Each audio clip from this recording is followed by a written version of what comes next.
Jawa Tengah merupakan salah satu provinsi di Indonesia dengan total lebih dari 30 juta penduduk. Tentunya banyak sekali suara-suara masyarakat, kebutuhan-kebutuhan masyarakat yang harus dijawab oleh pemerintah, dan sinergi antara pemerintah dengan Dewan Perwakilan Rakyat Daerah Provinsi Jawa Tengah tentunya dibutuhkan untuk menjawab kebutuhan dari masyarakat. Hari ini kita akan berbincang dengan salah satu anggota Dewan dalam program Tokoh Kita. Ini merupakan episode perdana Tokoh Kita. Kita akan melihat sisi lain dari anggota Dewan dan seperti apa sebetulnya kinerja dari anggota Dewan DPRD Provinsi Jawa Tengah. Jawa Tengah merupakan provinsi Indonesia yang terletak di bagian tengah Pulau Jawa, di mana ibu kotanya adalah Semarang. Secara administratif, Provinsi Jawa Tengah terdiri dari 29 kabupaten dan 6 kota. Jawa Tengah memiliki penduduk kurang lebih 36,52 juta jiwa. Jawa Tengah juga mempunyai cukup banyak sumber daya manusia yang berkualitas. Hal ini didukung dengan pembangunan infrastruktur dan banyaknya fasilitas-fasilitas umum yang dapat membantu perkembangan sumber daya manusia. Dalam menjalankan pemerintahan dan pembangunan, pemerintah Jawa Tengah bermitra dengan Dewan Perwakilan Rakyat Daerah atau sering kita dengar dengan istilah DPRD. DPRD merupakan lembaga perwakilan rakyat daerah yang berkedudukan sebagai unsur penyelenggara pemerintahan daerah di provinsi atau kabupaten atau kota. DPRD disebutkan dalam Undang-Undang Dasar 1945, Pasal 18 Ayat 3 yang menyatakan bahwa pemerintahan daerah provinsi, daerah kabupaten, dan kota memiliki Dewan Perwakilan Rakyat Daerah yang anggota-anggotanya dipilih melalui pemilihan umum. Peran dan fungsi DPRD sangat penting bagi negeri ini, yaitu sebagai pengemban amanat rakyat, namun tidak banyak masyarakat yang tahu apa saja peran dan fungsi DPRD. Sebagai legislatif daerah, DPRD memiliki peran dan fungsi, sebagaimana tercantum dalam Undang-Undang Nomor 23 Tahun 2014, yaitu DPRD memiliki 3 fungsi, antara lain fungsi legislasi, fungsi pengawasan, dan fungsi anggaran. Ketiga fungsi tersebut harus dilaksanakan dalam kerangka representasi guna mengedepankan kepentingan rakyat berdasarkan aspirasi masyarakat. Penjaringan aspirasi masyarakat merupakan bagian integral dari upaya memberdayakan masyarakat, menumbuhkan prakarsa dan kreativitas, serta mengembangkan peran dan fungsi DPRD yang merupakan misi utama dari Undang-Undang tentang Pemerintahan Daerah. Sebagai fungsi legislasi, DPRD mempunyai peran untuk membentuk peraturan daerah, menentukan kebijakan, dan membuat undang-undang dengan memperhatikan keinginan rakyat. Sebagai fungsi pengawasan, DPRD berperan untuk menjamin pelaksanaan kegiatan sesuai dengan kebijakan dan rencana yang telah ditetapkan, serta memastikan bahwa tujuan dapat tercapai secara efektif dan efisien. Sedangkan sebagai fungsi anggaran, DPRD bertugas untuk membahas, menyusun, dan menetapkan APBD yang diajukan pemerintah daerah bersama dengan pemerintah kabupaten. Dalam melaksanakan fungsi tersebut, DPRD dilengkapi dengan tugas, wewenang, dan kewajiban serta hak.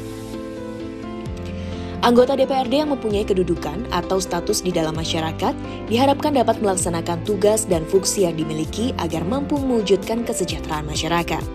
Keberhasilan DPRD dalam menjalankan peran dan fungsinya tidak hanya ditentukan oleh kewenangan formal yang dimiliki oleh lembaga DPRD, tapi yang jauh lebih penting adalah kapasitas dan kompetensi dari masing-masing individu para anggota dewan.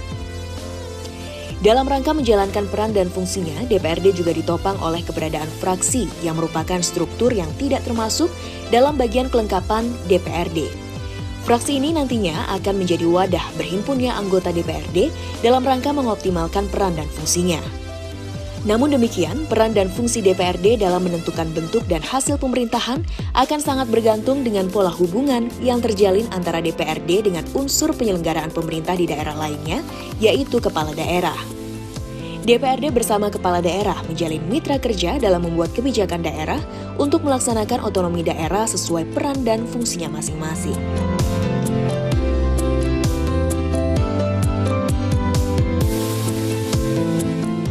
Pemirsa, itu tadi sedikit gambaran tentang DPRD Provinsi Jawa Tengah. Namun hari ini kita akan mengulik agenda-agenda dari kegiatan Dewan Perwakilan Rakyat Provinsi Jawa Tengah dan sisi lain dari sosok tokoh kita. Siapakah kira-kira sosok tokoh kita hari ini yang akan kita ajak berbincang? Tetap ikuti kebersamaan saya hari ini dalam program Perdana Tokoh Kita bersama dengan anggota Dewan DPRD Provinsi Jawa Tengah.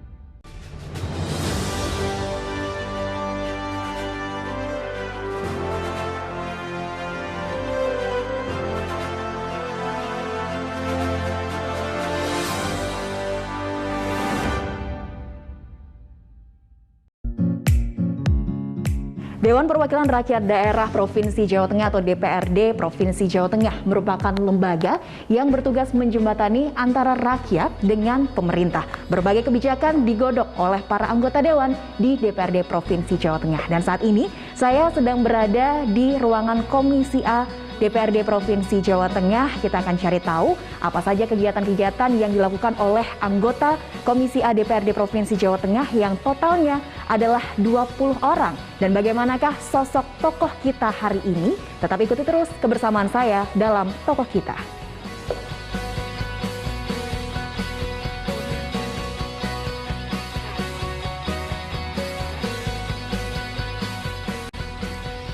Dewan Perwakilan Rakyat Daerah Jawa Tengah atau sering dikenal dengan DPRD Jateng adalah sebuah lembaga perwakilan rakyat yang berkedudukan sebagai penyelenggara pemerintah daerah di Provinsi Jawa Tengah.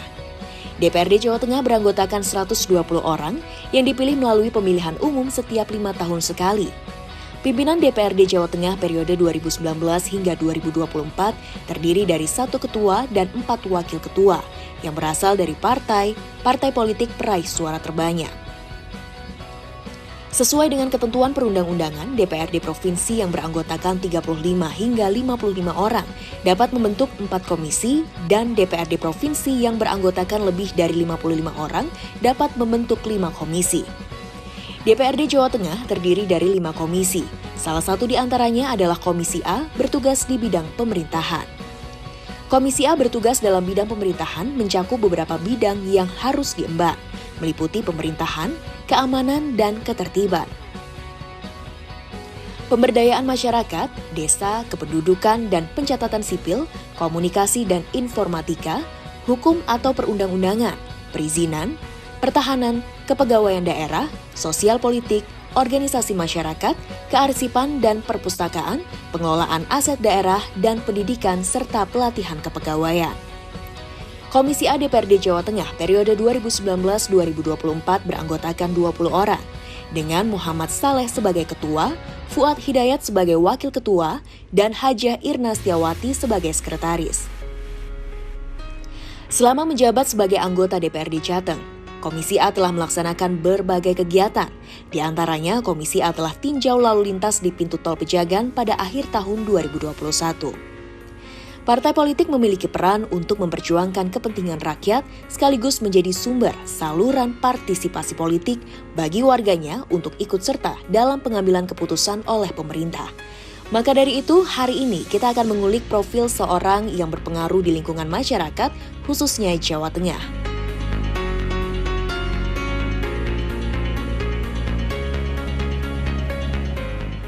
Muhammad Saleh lahir di Desa Kalianget Timur, Kecamatan Kalianget, Kabupaten Sumeneb, dari pasangan Sunario dan Sunayah. Muhammad Saleh lulus dari bangku sekolah menengah atas di SMA Sumeneb, Jawa Timur. Semasa SMA, beliau telah mengikuti bimbingan belajar di Malang, namun siapa sangka beliau malah melanjutkan sekolah ke jenjang lebih tinggi di Fakultas Teknik di Universitas Diponegoro pada tahun 1994. Beliau masuk Universitas Diponegoro melalui jalur PSSB, penerimaan seleksi siswa berpotensi. Di masa kuliah, beliau tergolong menjadi siswa yang lulus dengan lulusan terlama. Lantaran dalam 7 tahun tersebut, beliau terlibat dalam gerakan reformasi, di mana beliau saat itu sangat aktif dengan aktivitas organisasi kemahasiswaan. Pada Pileg 2019, beliau menjadi caleg di Dapil 13, meliputi Batang, Kabupaten Pekalongan, Kota Pekalongan, dan Pemalang. Beliau terpilih dan hingga kini beliau menjabat sebagai Ketua Komisi A DPRD Jateng periode 2019-2024. Selain itu, beliau juga dilantik sebagai Ketua Umum Pengprov PJSI, pengurus Provinsi Persatuan Judo Seluruh Indonesia periode 2021-2026.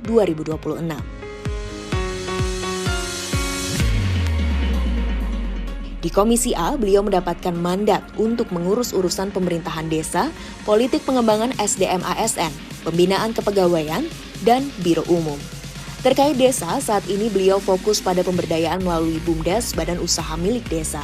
Muhammad Saleh dikenal dengan sosok yang ramah, dermawan, dan bertanggung jawab. Di masa pandemi COVID-19 ini, dalam penyaluran bantuan provinsi, pihaknya melibatkan sekitar 900 BUMDes untuk membelanjakan keperluan sembako, dan bantuan tersebut ditekankan oleh DPRD melalui Perda bahwa bantuan tersebut hanya diperuntukkan untuk warga yang tergolong miskin. Muhammad Saleh menikah dengan gadis pujaannya, Rara Piki, dan saat ini Muhammad Saleh telah memiliki 3 putri, yaitu Faradista, Dimas Sekar, dan Kirana Iskar. Muhammad Saleh dikenal sebagai sosok yang hangat dengan keluarga. Bahkan Muhammad Saleh juga sering menyempatkan waktu bersama keluarga di sela-sela kegiatan yang padat. Tak diragukan lagi jika Muhammad Saleh sangat dekat dengan istri dan ketiga putrinya. Tak hanya itu, Muhammad Saleh juga merupakan sosok politikus yang sayang dengan keluarga besar yang telah mendukung kegiatannya sejak di usia muda. Muhammad Saleh merupakan Ketua Komisi A DPRD Jawa Tengah yang didukung oleh fraksi Golkar. Ia telah menjabat sebagai Dewan Perwakilan Rakyat Daerah sejak tahun 2019 hingga saat ini. Muhammad Saleh dikenal sebagai sosok yang serius dalam menjalankan pekerjaannya, sehingga dalam menjalankan karir maupun kehidupannya, Muhammad Saleh merasa karirnya mengalir begitu saja. Sebab beliau yakin pada usaha untuk mencapai cita-cita karena hasil tidak akan mengingkari usaha. Memang menjadi salah satu wakil rakyat boleh dibilang adalah pekerjaan yang enak karena diberikan berbagai fasilitas oleh negara dan berbagai macam tunjangan. Oleh karena itu tidak salah jika masyarakat berharap kepada wakil rakyat untuk kinerja yang maksimal. Ibarat sayur tanpa garam, anggota DPR tanpa kebijakan yang pro rakyat akan sama saja dengan hambar, tidak disukai dan menjadi sesuatu yang sia-sia belaka.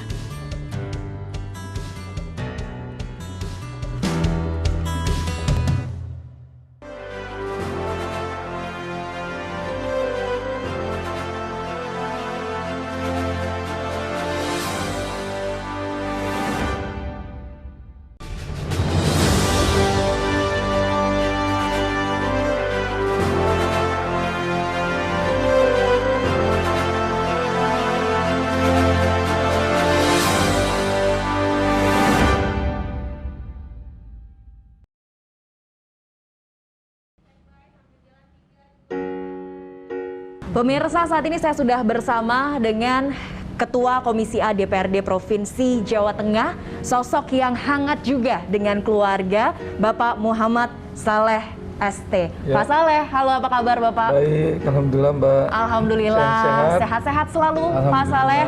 Suaranya agak serak-serak, capek banget kayaknya Pak Saleh. Ya, apa ya?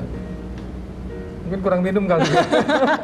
Kurang minum, kurang tidur juga kayaknya ya, karena kegiatan Pak Saleh ini padat banget. Hari ini kegiatannya apa aja Pak Saleh? Hari ini rencana kita mau ke ini karena ada bintek ya, DPRD di Magelang. Mungkin habis dari sini kita ke Magelang. Ke Magelang. Untuk bintek seluruh anggota DPRD Jawa Tengah. Binteknya di Magelang. Binteknya di Magelang. Ya. Oke, setiap hari kegiatannya selalu padat ya, karena saya mengikuti media sosial dari Pak Saleh. Saya merupakan salah satu follower Pak Saleh. Setiap hari selalu padat, bahkan hampir sering juga ke dapilnya ya Bapak ya? Iya, kita sering ke dapil. Apalagi ini awal tahun ya, kita melihat realisasi pembangunan yang terjadi di 2021. Jadi sudah terlaksana apa belum? Terus kalau sudah terlaksana, pasti kan mereka kan ngasih masukan ke kita. Gitu. Oh Pak, ternyata ininya kurang, atau mungkin di tahun yang akan datang bisa nggak misalnya kita ini dan sebagainya. Jadi itu adalah salah satu bentuk pengawasan yang kita lakukan terhadap program pembangunan yang dilaksanakan terutama di dapil. Oke, selalu mendengarkan aspirasi dari masyarakat, Ya, terutama dari betul. dapil Bapak ya. Ya. Kita tinggalkan dulu pekerjaan-pekerjaan Bapak, kita mau kenal dengan sosok Pak Saleh ini ya, Ya, tokoh ya, kita ya. hari ini Bapak Muhammad Saleh, yang kalau saya lihat di Instagram selain aktif di dapil, aktif bekerja, sosok yang hangat juga dengan keluarga. Anak berapa Pak Saleh? Anak saya 3, cewek semua. Cewek semua. Iya.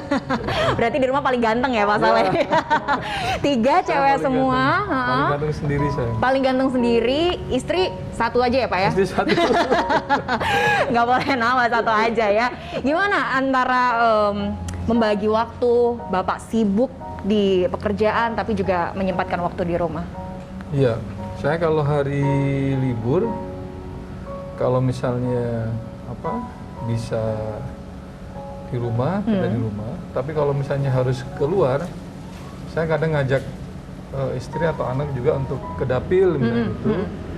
Jadi misalnya ada tempat wisata atau misalnya tempat penginapan yang bagus gitu. Jadi sekaligus misalnya malamnya nginep di situ, besoknya saya beraktivitas.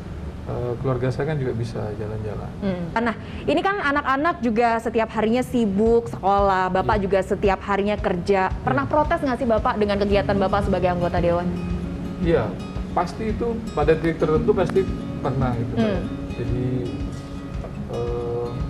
kadang gini, misalnya sore saya sudah pulang, kalau misalnya tidak ada aktivitas di kantor, saya sore kan sempetin untuk pulang. Ya. Jadi misalnya duluan saya pulang, kalau anak sekolah kan agak sore. Justru kalau saya duluan pulang terus kayak menyambut mereka pulang gitu, mereka jadi bertanya, kok tumben? Kok tumben sore-sore ada di rumah gitu ya Pak ya? Biasanya ini lah gitu kan. Atau kadang-kadang udah tanya dulu, biasanya kalau sore pulang nih malam pergi lagi ya? Iya. Jadi ya itu itu dialog-dialog yang saya kira bentuk dari perhatian juga anak terhadap kita, sehingga masing-masing sudah ngerti, paham lah ya dengan jadi, kegiatan Bapaknya yang super padat ya. Jadi mungkin di sela-sela waktu itulah mungkin bisa ngomong atau apa. Jadi misalnya ada jeda sore ke malam sebelum saya pergi lagi atau apa, biasanya kalau minta apa, makan, anterin apa ya di waktu-waktu itu. Oke, berarti komunikasi ini adalah kunci keharmonisan dari keluarga Pak Saleh, komunikasi dengan anak, dengan istri, sedikit apapun waktunya disempatkan untuk ngobrol gitu ya Pak Saleh ya. Misalnya nganter istri ke kampus pagi, kalau saya bisa saya nganter. Oke, istri pekerjaannya apa Pak? Saya dosen. Oh dosen. Dosen, jadi kalau pagi bisa nganter, saya sempetin Mengantar istri. mengantar. Ya minimal sampai gerbang kampus. Dipastikan masuk ke gerbang kampus dengan selamat, aman gitu ya Bapak ya. Oke, Pak Saleh, ini sebagai anggota Dewan yang bergabung dengan Partai Golkar ya. Iya. Mungkin boleh diceritakan gimana sih awal mulanya Pak Saleh ini bisa bergabung dengan Partai Golkar ini? Karena kalau dilihat dari backgroundnya, dulu Pak Saleh ternyata sudah aktif sekali dari zaman kuliah gitu ya. Saya di Golkar itu sejak tahun 2003, jadi sudah cukup lama ya, 2003. Tapi di situ kita baru di ormasnya, Oke. jadi di Kosgoro sama di AMPI. AMPI itu adalah ormas pemudanya Partai Golkar.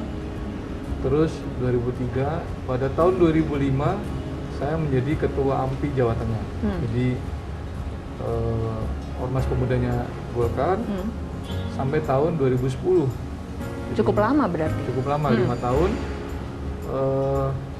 Sudah masuk ke pengurusan Partai Golkar Provinsi. Waktu itu kita masih di wakil sekretaris, ya. Pengurus harian lah di situ. 2010, 2015 saya jadi bendahara Partai Golkar sampai sekarang. Jadi ya memang semuanya dari bawah. Kita ini bukan ujuk-ujuk tiba-tiba langsung jadi ini nggak bisa. Kalau di Golkar itu kan ada proses kaderisasi ya. Kita itu tidak bisa tiba-tiba melompat gitu, kita nggak bisa. Jadi yang bisa kita lakukan adalah mengikuti alurnya. Nah pada saat tertentu kita bisa mendapatkan promosi ataupun juga kesempatan, dan disitulah kita masuk. Oke. Kenapa tertarik untuk bergabung di partai? Jadi saya dulu mantan aktivis mahasiswa di Undip, termasuk aktivis reformasi 98.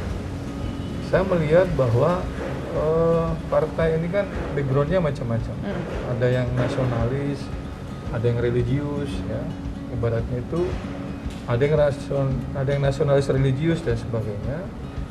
Saya melihat bahwa di Golkar ini istilahnya ada satu kompetensi yang bagus, ada kaderisasi yang bagus, dan tidak membeda-bedakan si A si B ini dari golongan apa ataupun juga dari background apa. Ya. Tidak harus kita anaknya tokoh besar ataupun anaknya seorang apa ya, tanda kutip istilahnya punya background tertentu, tapi di sini siapapun bisa masuk di Partai Golkar. Sehingga kami melihat bahwa sistem ini menurut saya memungkinkan saya untuk bisa masuk di situ, untuk bisa berkarir di situ. Bukan berarti saya di partai lain tidak sistemnya kurang bagus, tapi saya melihat mungkin saya yang paling pas mungkin di sini. Oke, sudah jatuh cinta kayaknya ya Pak Saleh. Oke, pemirsa, kita penasaran juga bagaimana kegiatan keseharian dari seorang Bapak Muhammad Saleh ya. Nanti kita boleh Pak main-main ke kantornya Pak? Boleh. Oke, gimana nanti kita akan lihat situasi kantornya seperti apa, ruangannya seperti apa. Nanti kita bakalan kenalan lebih lanjut sebetulnya kerja seorang anggota dewan itu seperti apa sih? Ngapain aja selain jalan-jalan ke dapil? Kayaknya sih jalan-jalan, padahal kerja ya. Padahal kerja. Baik, yuk kita langsung boleh Pak jalan ke kantor dari Pak Muhammad Saleh di DPRD Provinsi Jawa Tengah. Oke.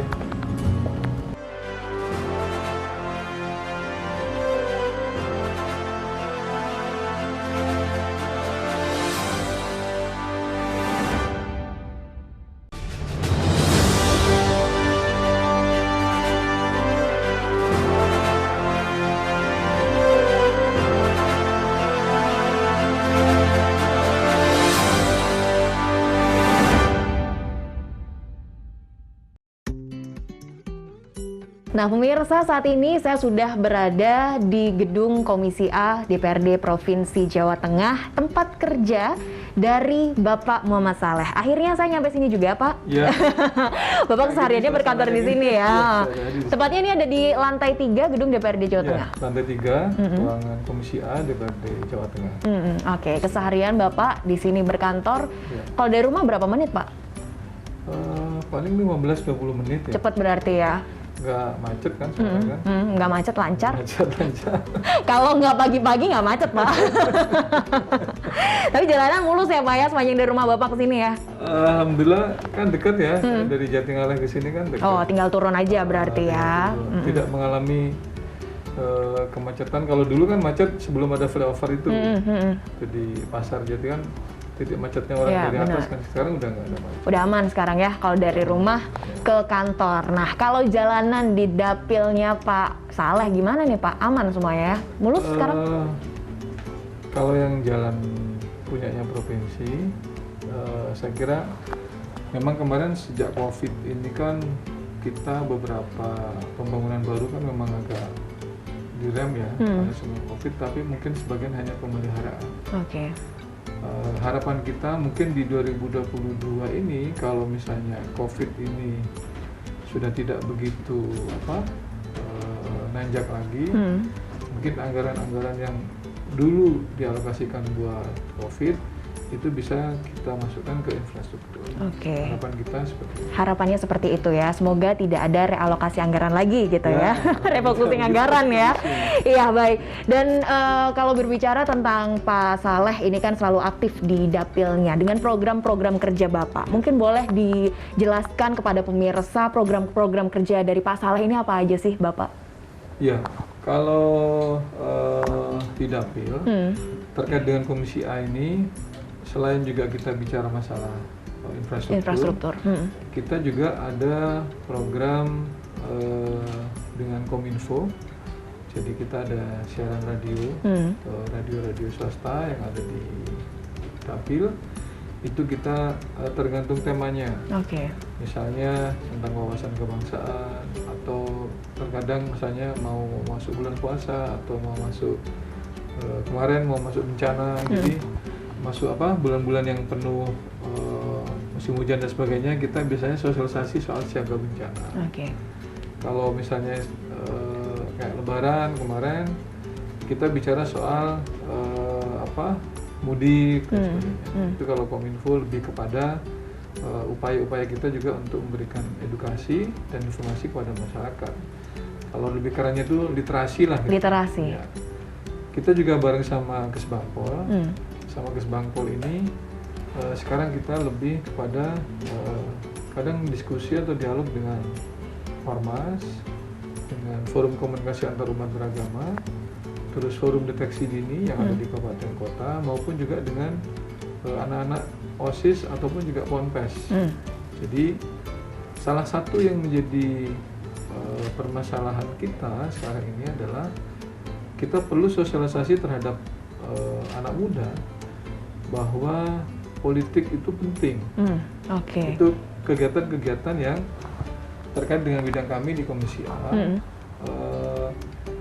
Kalau kemarin juga kita sempat beberapa kali misalnya minta masukan juga ke teman-teman di Dapil, khususnya dengan raperda yang memang itu menjadi inisiatif dari Komisi A.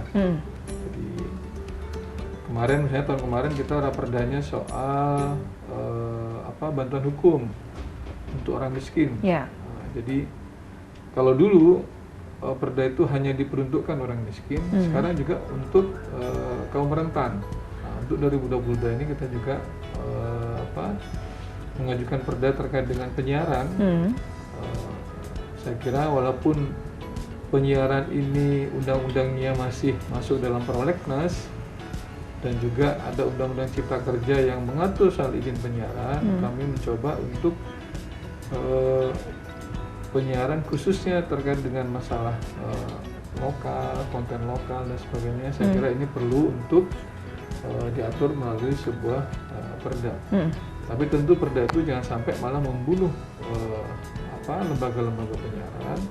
Tapi bagaimana perda ini juga bisa memberikan menumbuhkan atau mengembangkan lembaga penyiaran yang kemarin ibaratnya beberapa seperti radio itu yang memang agak hidup segan berarti tak mau. Udah goyang ya Pak ya.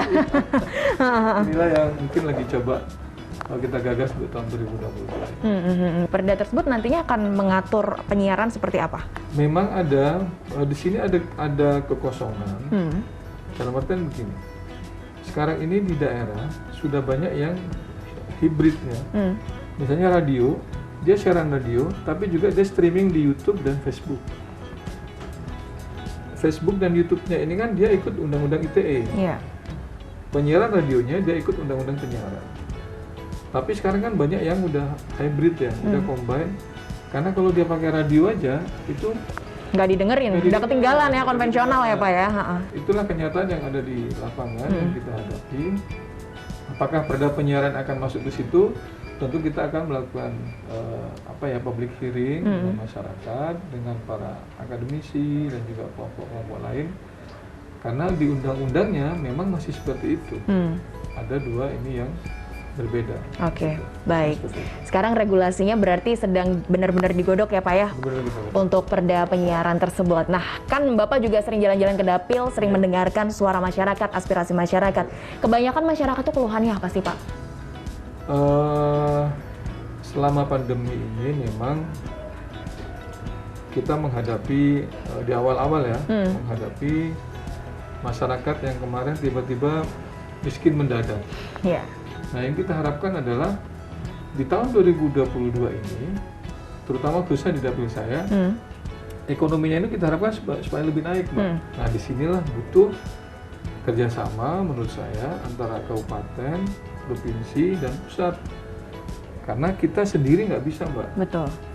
Misalnya seperti Dapil saya itu, terkait dengan industri, pusat luar biasa membantu infrastruktur dari APBN, PUPR, dan sebagainya.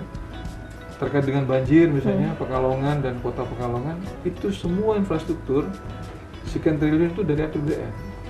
Baik itu normalisasi sungai, baik itu pembangunan lalu rencana tanggul dan sebagainya. Karena kalau kita hanya mengandalkan dari APBD tingkat kita nggak mungkin, karena terlalu kecil. APBD provinsi pun kan juga kita dibagi-bagi 35 kabupaten. Mau tidak mau kita butuh suntikan dari APBN. Nanti provinsi bisa bantu apa di situ, kabupaten bisa bantu apa di situ. Nah, sinergi inilah yang kita harapkan. Apalagi kita sekarang sudah ada tol Trans Jawa. Dengan adanya tol Trans Jawa ini, maka Pantura itu sangat diuntungkan. Saya optimis ekonomi kita ke depan akan lebih baik lagi. Amin, amin, amin. Memang saat ini yang dibutuhkan adalah sinergitas ya, karena DPRD ini adalah sebagai jembatan sebetulnya Bapak ya, antara pemerintah dengan rakyat ya, karena DPRD adalah wakil rakyat nih, Pak Saleh adalah wakil rakyat ya, yang menyalurkan aspirasi dari rakyat yang harus dipenuhi juga nantinya oleh pemerintah ya, untuk membantu kesejahteraan mereka terutama di masa pandemi COVID-19 ini. Baik Pak Saleh, setelah ini kita boleh jalan-jalan Pak untuk melihat nih ruangan yang ada di tepatnya Komisi A DPRD Provinsi Jawa Tengah, di mana aja kira-kira nanti Bapak dalam merumuskan susunan-susunan kinerja ya, program-program kerjanya di mana aja nanti ya. Kita akan ajak pemirsa untuk jalan-jalan, tetap bersama kami dalam Tokoh Kita.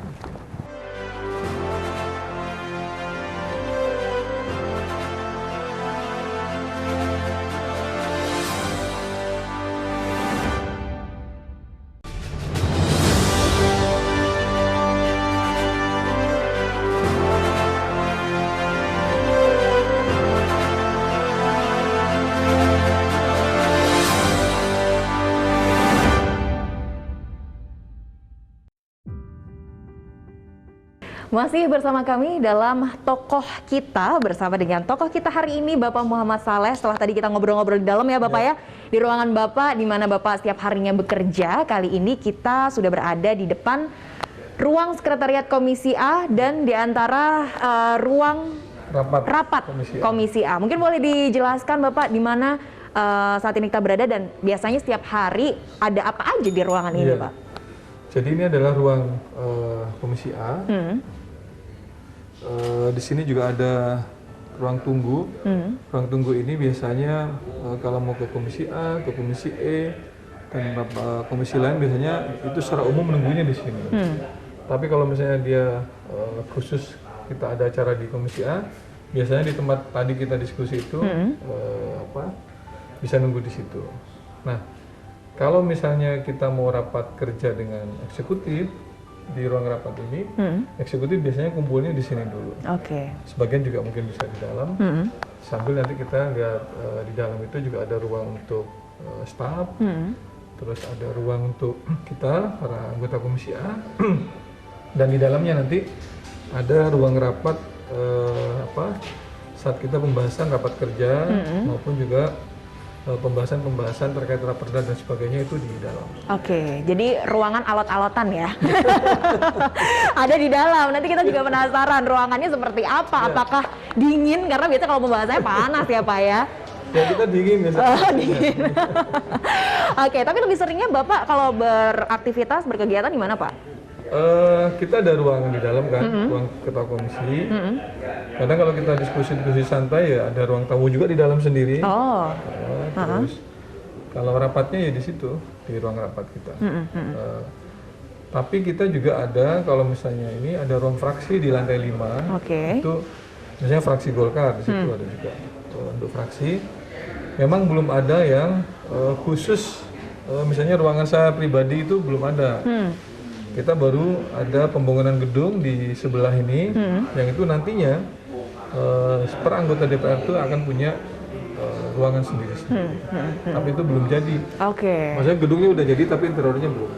Jadi nanti akan ada fasilitas itu ya. Selain untuk menerima tamu yang ada di gedung ini, ada gedung baru lagi sebagai tempat untuk kayak privasi dari Pak Saleh lah ya. Ya, misalnya kita pengen istirahat, mendinginkan pikiran. Atau mungkin cari gagasan-gagasan baru. Nanti bolehlah kita jalan-jalan ke sana Pak. Boleh. Nanti bisa kelihatan dari itu kok. Dari kacanya kita kelihatan. Bisa kelihatan. Nanti kita intip dulu ya Pak ya. Boleh. Seperti apa bangunan yang sudah jadi ya, tapi belum 100% jadi karena sedang proses untuk interiornya belum jadi. Nanti kita boleh deh jalan-jalan ke sana Pak. Sambil kita tengok ruangan dari Pak Saleh. Monggo. Saya persilahkan Mbak Livi.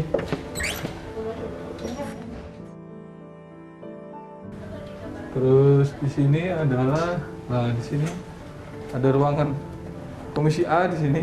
Permisi, Ya. Bapak. Iya. Ini adalah ruangan kerja teman-teman dari Komisi A ya, anggota Komisi A ya. iya. Mm-mm. Selama tidak ada kunjungan dapil atau kunjungan keluar daerah, ya kita di sini. Di ruangan ini ya, oke. Biasanya dalam seminggu ada agenda berapa kali untuk kunjungan dapil, Pak? Tergantung jadwal kan, kalau DPR itu ada 1 bulan sudah diatur Mbak. Oh, Ke dapil hari apa, ke luar daerah hari apa, terus misalnya reses atau apa itu 1 bulan kan sudah ada ditentukan oleh rapat Banmus, Badan Musyawarah itu. Jadi yang menentukan adalah teman-teman kita DPRD yang di Badan Musyawarah itu. oke. Itu gedung sebelah, nanti gedung baru dari Betul-betul gedung baru ya. gedung baru masih interiornya mungkin masih belum ada. Sempurna ya. Iya. Oke. Nanti mungkin secara pribadi teman-teman ngantornya di situ. Oke, nanti Bapak akan sering-sering nyebrang ke gedung sebelah juga ya, karena adalah salah satu fasilitas baru juga. Nah, ini kalau dari ruangan Rapat di sini. ruangan rapat di mana, Pak? Ya, bisa masuk dari sini. Oke, Nah, siap. ini ruang rapat. Jadi sudah ada nama-namanya. Itu pimpinan komisi di situ, ini adalah anggota-anggota. Nah, eksekutif nanti di situ. Oh, Perdinas itu. Jadi bisa dinas apa? Di situ berarti yang lainnya nanti kalau nggak nunggu di depan sana itu berarti nunggu di sana. oke. Pak, saya boleh nyobain duduk di sini, Pak? Boleh. Karena saya penasaran ya gimana duduk rasanya. aja. Wow. Boleh Pak Devi. Saya mau silakan. merasakan ya duduk di kursi dari Mau Pak pegang palu. Saleh. Oke. Saya mau merasakan duduk di sini sama pegang palu. Oke. Berarti setiap kali diskusi Bapak selalu megang palu? Ya, pegang palu kan kalau untuk kita buka Ya. atau memutuskan sesuatu, harus kita putuskan. Oke.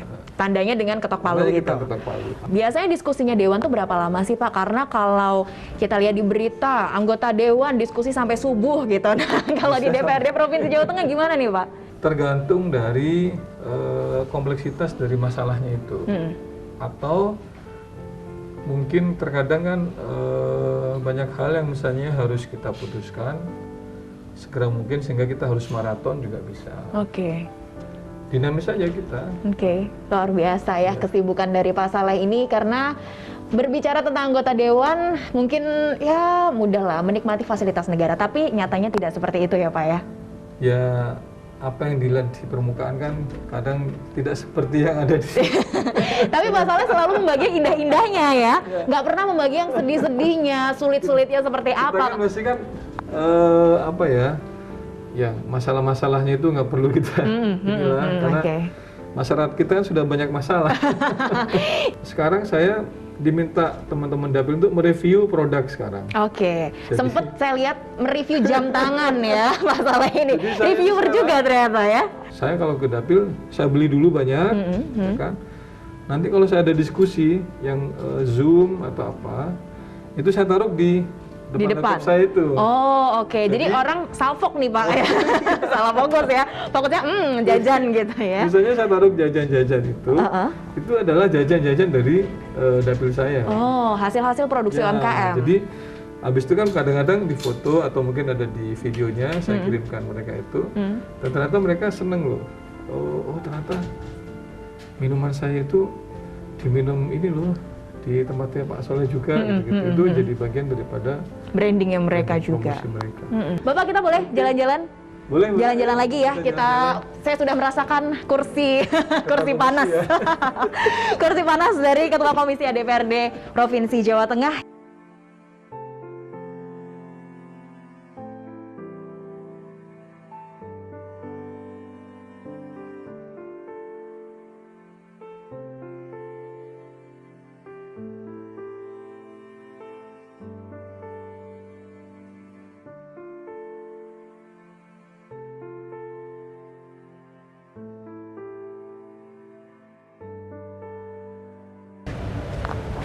Ya, ini adalah gedung DPRD yang nanti anggota-anggota DPRD itu secara pribadi nanti kantornya GKA itu ada itunya Mbak, Oh, pintu masuknya itu loh. oke. Jadi nanti terintegrasi ya. Iya, nyebrangnya di situ. Cuman belum dibuka. Karena belum 100% jadi juga ya Pak ya. Lantai 1, lantai 2 berarti. Dari lantai 2 kita ini kita bisa nyebrang ke lantai 3-nya sana. Oke, jadi nanti kapan-kapan kalau udah jadi kita mau mampir lagi ke ruangan dari Pak Saleh ya. Di sana, ya. Iya, kayaknya sih gede ruangannya Pak ya. Bisa buat main bola bekel, bola voli atau bola sepak nih Pak nantinya. Belum tahu saya. Belum tahu ya. Oke, nanti kapan-kapan deh kita bakal jalan-jalan ke ruangan dari Pak Mo Saleh. Kalau sudah jadi, ditunggu undangannya Pak. Oke, Mbak Devi. Iya. Baik, Pak Soleh, tadi kita udah jalan-jalan. Terima kasih juga ya, tadi saya diberi kesempatan untuk duduk di kursi panas ya. Sama-sama. Mbak Iya, Devi. di kursi tempat Pak Soleh biasanya memimpin rapat bersama dengan anggota-anggota, dan saya baru tahu nih ya keseharian Pak Soleh yang ternyata sibuk sekali, tapi di sisi lain Pak Soleh ini adalah salah satu family man ya, salah satu family man karena tetap peduli dengan keluarga, cinta dengan keluarga, cinta dengan anak-anaknya, dan pastinya cinta juga ya dengan masyarakat yang ada di dapilnya. Semoga lancar terus Bapak untuk kedepannya. Amin, amin, amin. Program-program kerjanya juga. Ya, Yang amin. pastinya salah satu program kerjanya adalah yang menyasar anak-anak muda. Apa Ya. pesan untuk anak-anak muda Pak?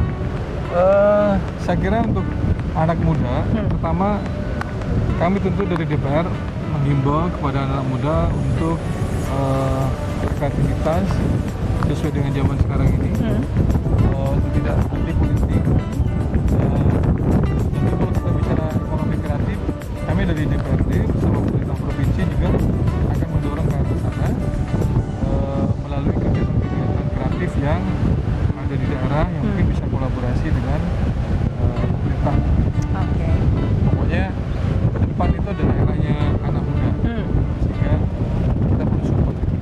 Oke, baiklah. Jadi kita tunggu suara-suara dari anak-anak muda ya untuk memberikan masukan juga kepada Pak Soleh ya, karena suara-suara anak muda ini juga sangat berguna ya untuk kemajuan program kerja dari DPRD Provinsi Jawa Tengah, khususnya dari Komisi A. Baik, sekali lagi kita ucapkan terima kasih Terima kasih Mbak Devi. untuk Pak Soleh ya. Kita tunggu program kerja lainnya. Kita tunggu juga nanti undangan untuk masuk ke gedung barunya Pak Soleh yang ada di sebelah ya. Baik, dan demikian tokoh kita pemirsa bersama dengan Ketua Komisi A DPRD Provinsi Jawa Tengah Bapak Muhammad Saleh ST. Salah satu sosok yang menginspirasi di tokoh kita kali ini. Kira-kira siapa lagi tokoh-tokoh lainnya yang menginspirasi kita, dan kita juga pengen tahu ya sisi lain anggota dewan itu seperti apa. Tunggu episode-episode lainnya di tokoh kita. Saya Devina Permata undur diri, Pak Soleh juga undur diri ya. Terima kasih. Sampai jumpa dalam tokoh kita selanjutnya.